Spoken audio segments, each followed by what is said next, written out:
What's up, guys? In this video, I want to talk about, how I got sued in my real estate and investing business, okay?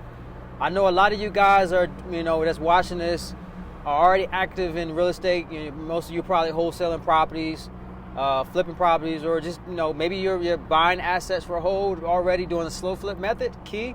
But all of those I'm naming, you have to market for properties: wholesale, fix and flip, new construction, slow flips, buying whole assets. You got to find your properties off market via marketing. You got to market for properties.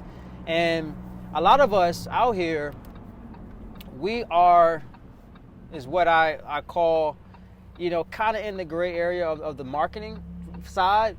We're texting, we're cold calling, we're using ringless voicemail. That's probably most of you guys lead generation tools to get your leads, your seller leads.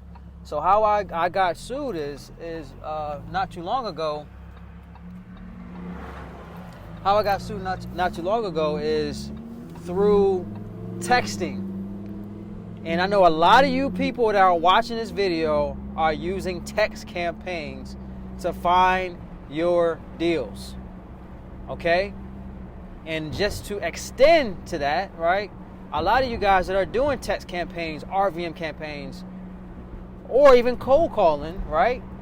You're not scrubbing your list, because we all know, a lot of deals come from the people that you're supposed to scrub, right? You find deals from the do not call list. So how I got sued is from the do not call list. It's in my Virginia market. In my Virginia market, we did a text campaign to we basically got a list of homeowners, right? I believe we were targeting absentee and vacant properties, right? So, like most of you guys, we did not scrub the do not call list. So we sent a text campaign out, and next thing I know, I get a freaking court date and a court letter for an amount for $6,000. Somebody sued me for $6,000, and I'm like, what the hell? Like, I couldn't even figure out what the hell I did, because in my mind, like, I'm doing everything right, because I don't think about not scrubbing. I don't think about scrubbing my do not call list. Like, who does that, right? Most people, maybe out of 10, maybe one scrubs their list for do not calls. So this was a lesson learned, and I'm doing this video for those of you watching this video, especially people who really can't afford lawsuits, okay? And I will get a little bit more into that in depth in a second. So with that being said, I got a letter for $6,000 with a court date for soliciting. So the number was on the paper, and I'm like, what the hell? I just couldn't figure out. So I was like, let me just call this person, right? So the guy answered the phone. Hello. I was like, hello. I said, hey, my name is Antonio. I got a letter with your name on it here. I got a court date with you for $6,000. You're suing me for $6,000. I don't know what I'm doing. I don't know what I did. And he was like, are you one of those solicitors that you're trying to buy my house? And I was like, okay, yeah. I was like, he said, you wasn't supposed to be reaching out and calling me. I get like 200 you people, 100 people, 200 you guys a freaking week, and I'm just sniping you guys down and getting you one by one. And you guys are going to learn your lesson. I'm like, okay. It's like, it dawned on me. I was like, oh, shit. I was like, okay, we got him on we hit this guy on a do not call list. But in my brain, I'm like, this never happens that somebody's going to actually sue you. I mean, or if it does, it's like super rare. So I dug into it, and I'm going to put his name out there. The guy's name is John Bryant. So you, John Bryant, bro, fuck you, okay? Fuck you, man.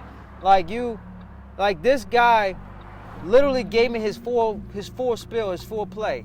He's made a living, an income by suing, specifically in my Virginia market. He's suing people and making a 60 to up to 100K a year by suing people by being on the do not call list. So what it did, I peeled back the curtain and I went into our call rail account and listened to the recordings of my assistant. And once he got our text, he called back my assistant. She didn't do anything wrong, But he called and was like getting our information so he can gear me up for the letter to get sued.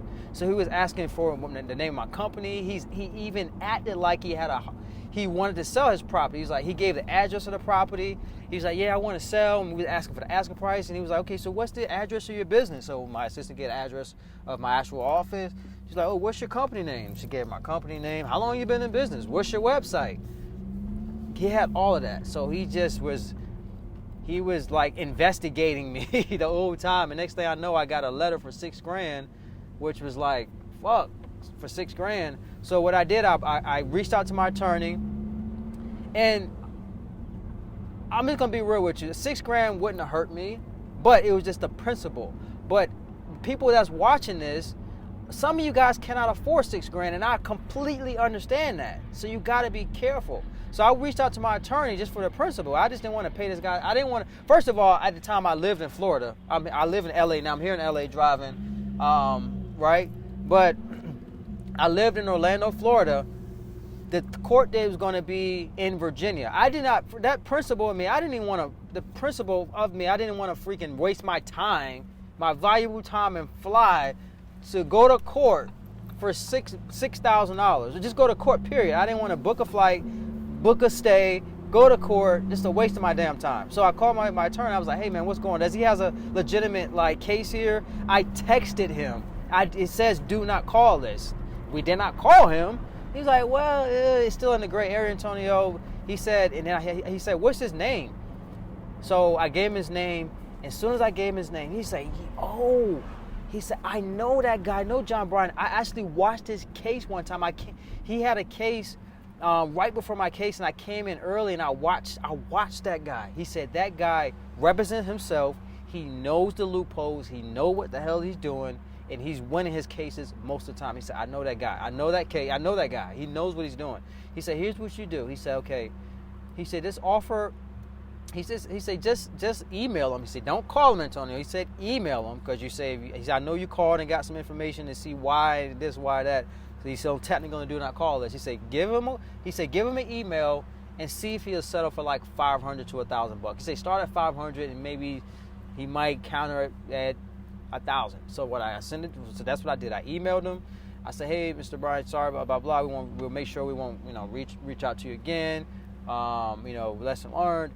He said, well, how about I think I put 500. I can't remember exactly. I say, how about we settle for $500?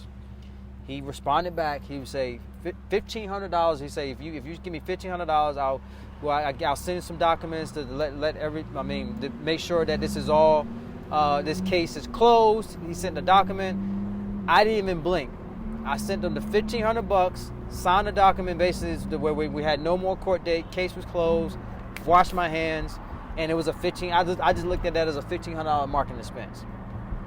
So the point of this video is to scrub your do not call list. You can go in the gray area if you can afford it. I do not recommend that. I saw what made me do this video is because I saw somebody post on Facebook that they just got sued for $20,000 for texting and cold calling, because that homeowner was collecting all the calls from them and gathered up their investigation, and that they got proof that they called them 4, 5, 6 times or whatever. Now they had to cough up $20,000. I don't want this to be you. So I hope this is an eye-opener for you. Go to Bat Scrub Litigator to scrub your list. There's different places out there you can scrub your list, guys. Just scrub your list. I know, just say if you had a list of 5,000 people you wanted to target to buy their properties, and once you scrub it, that 5,000 list might turn to $3,000. I mean, not $3,000, 3,000 people on the list. That 5,000 list might turn to 3,000 homeowners. But somewhere in that 2,000 people that you took out on the do not call list might be somebody that might sue you for the 6,000, the 20,000, whatever. I heard people in Florida are getting killed.